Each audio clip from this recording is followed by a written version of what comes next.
यह इंसान एक गुफा के अंदर 27 घंटे तक उल्टे शरीर दबा रहा और उसे बचाने के लिए बड़े बड़े रिस्क्योर आते हैं। फिर बाद में कुछ ऐसा होता है जिसे सुनकर लोगों का दिमाग हिल जाता है। अगर आप कमजोर दिल के हैं तो इस वीडियो को ना देखें, क्योंकि यह कहानी सुनकर लोगों को डर लगने लगता है।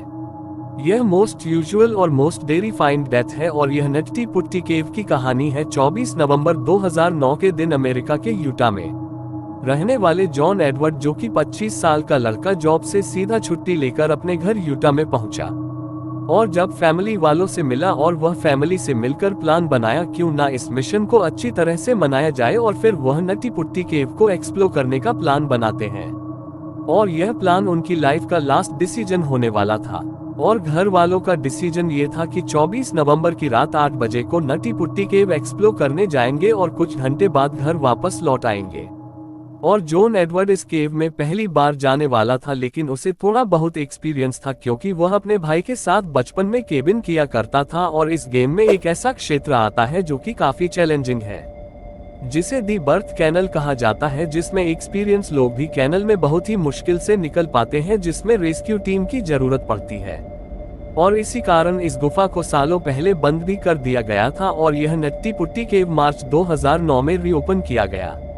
कुछ रूल्स के साथ। रूल्स ये था, केव के अंदर जाने से 21 दिन पहले वहां के अथॉरिटी से परमिशन लेनी होगी और हर एक ग्रुप में 1 या 2 एक्सपीरियंस बंदा रहेगा। लेकिन जॉन एडवर्ड और उसका भाई दोनों ही एक्सपीरियंस थे, तो इसे अंदर जाने की परमिशन मिल जाती है और वह पूरी फैमिली के साथ केव के अंदर इंटर हो जाते हैं और सभी लोग कॉन्फिडेंट आगे बढ़ रहे होते हैं। 26 साल की उम्र में जॉन अपने जीवन के शिखर पर थे।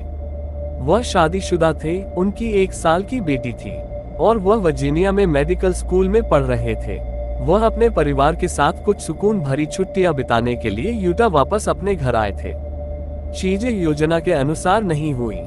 जॉन को किसी गुफा में गए हुए कई साल हो गए थे और 6 फीट लंबा और 200 पाउंड वजन वाला वह छोटा बच्चा नहीं रहा था जो वह हुआ करता था।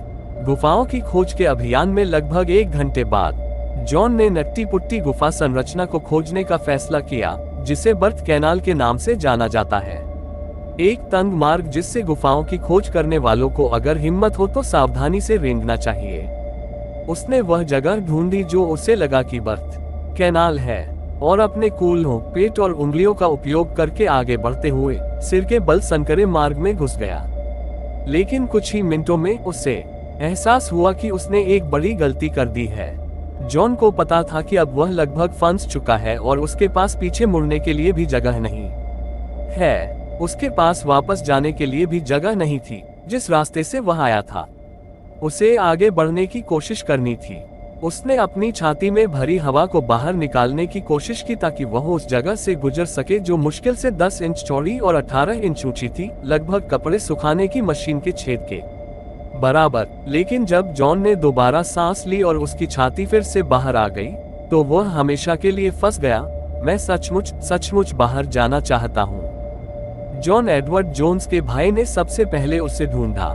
जोश ने अपने भाई की पिंडलियों को खींचने की कोशिश की, लेकिन कोई फायदा नहीं हुआ। लेकिन फिर जॉन और भी नीचे फिसल गया और पहले से भी ज्यादा बुरी तरह फंस गया। अब उसकी बाहें उसकी छाती के नीचे फंस गई थी और वह बिल्कुल भी हिल नहीं पा रहा था। जॉन और जोश दोनों ही धर्मनिष्ठ मोमन इस समय केवल प्रार्थना कर सकते थे। जोश ने प्रार्थना की, हमें इस काम में मार्गदर्शन करें। जॉन ने कहा, मुझे मेरी पत्नी और बच्चों के लिए बचाएं। आखिरकार जोश मदद पाने के लिए गुफा से बाहर निकलने की ओर भागा। लेकिन मदद आने के बाद भी जॉन अभी भी गुफा में 400 फीट और धरती की सतह से 100 फीट नीचे फंसा हुआ था। लोगों, उपकरणों और आपूर्ति को इतनी दूर नीचे लाने में 1 घंटा लग गया। जॉन तक पहुंचने वाली पहली बचावकर्मी सूसी मोटोला नामक एक महिला थी, जो 25 नवंबर को लगभग 12:30 बजे पहुंची। उस समय जॉन 3.5 घंटे से फंसा हुआ था। मोटोला ने जॉन को अपना परिचय दिया, हालांकि वह जॉन के पास सिर्फ एक जोड़ी नेवी और काले रंग के रनिंग शूज ही देख पाई थी। हाय सूसी, आने के लिए धन्यवाद, जॉन ने कहा, लेकिन मैं सचमुच बाहर जाना चाहता हूँ। अगले 24 घंटों में 100 से ज्यादा बचाव कर्मियों ने जॉन एडवर्ड जोन्स को नट्टी पुट्टी गुफा की गहराई से बाहर निकालने के लिए जी जान से काम किया। उनके पास सबसे अच्छी योजना ये थी कि जॉन को उसके खतरनाक तंग स्थान से बाहर निकालने के लिए पुली और रस्सियों की एक प्रणाली का इस्तेमाल किया जाए। घटनास्थल पर मौजूद बचाव कर्मियों में से एक शॉन राउंडी ने बताया कि नट्टी पुट्टी गुफा में जाने वाले किसी भी व्यक्ति, यहां तक कि अनुभवी गुफा खोजकर्ताओं को भी किन कठिनाइयों का सामना करना पड़ता है। अधिकांश मार्ग खतरनाक रूप से संकीर्ण थे, यहां तक कि प्रवेश द्वार पर भी, जहां चेतावनी के संकेत लगाए गए थे।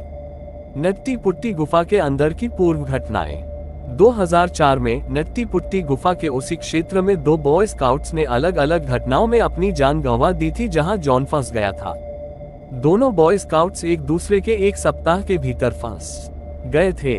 एक मामले में बचाव दल को पुली की एक जटिल श्रृंखला का उपयोग करके 16 वर्षीय स्काउट को मुक्त करने में 14 घंटे लगे, जिसका वजन 140 पाउंड था और जिसकी लंबाई 5 फीट 7 इंचेस थी, जो उसे जॉन से बहुत छोटा बनाती थी।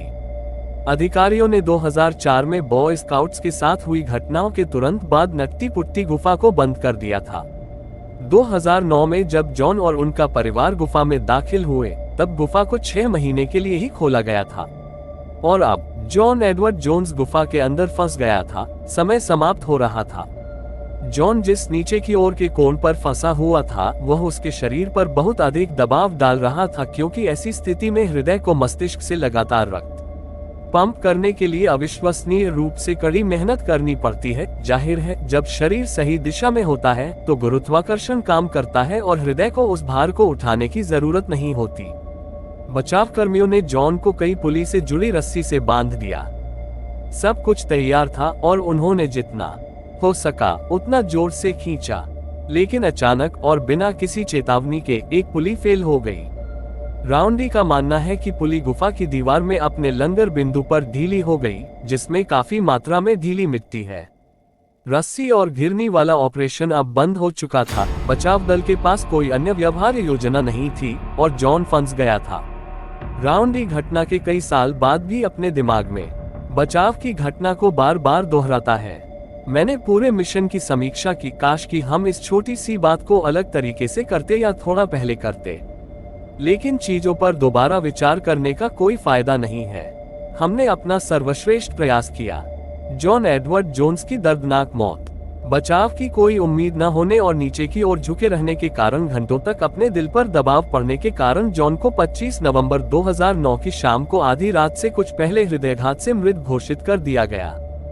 बचाव कर्मियों ने जॉन को बचाने की कोशिश में 27 घंटे बिता दिए थे।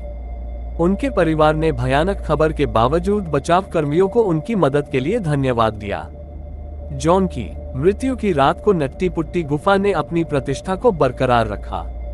1960 में डेल ग्रीन द्वारा खोजी गई। उन्होंने इसका नाम नट्टी पुट्टी रखा क्योंकि भूमिगत संरचना में अधिकांश संकीर्ण सुरंगों में मिट्टी, जिस तरह की मिट्टी के कारण संभवतः पुली टूट गई थी, पाई जाती थी। अपने सुनहरे दिनों में प्रति वर्ष 25,000 से अधिक लोग गुफा में आते थे, लेकिन कोई भी दोबारा उस गुफा में नहीं जाएगा। जॉन की मौत के 1 हफ्ते बाद अधिकारियों ने नट्टी पुट्टी गुफा को पूरी तरह से सील कर दिया। उन्होंने उसका शव कभी नहीं निकाला, जो आज भी अंदर ही है, क्योंकि उन्हें डर था कि इस तरह के ऑपरेशन से और भी मौतें हो सकती हैं। 2016 में फिल्म निर्माता इसहाक हलासिमा ने जॉन जोन्स के जीवन और असफल बचाव के बारे में एक पूर्ण लंबाई वाली फीचर फिल्म का निर्माण और निर्देशन किया।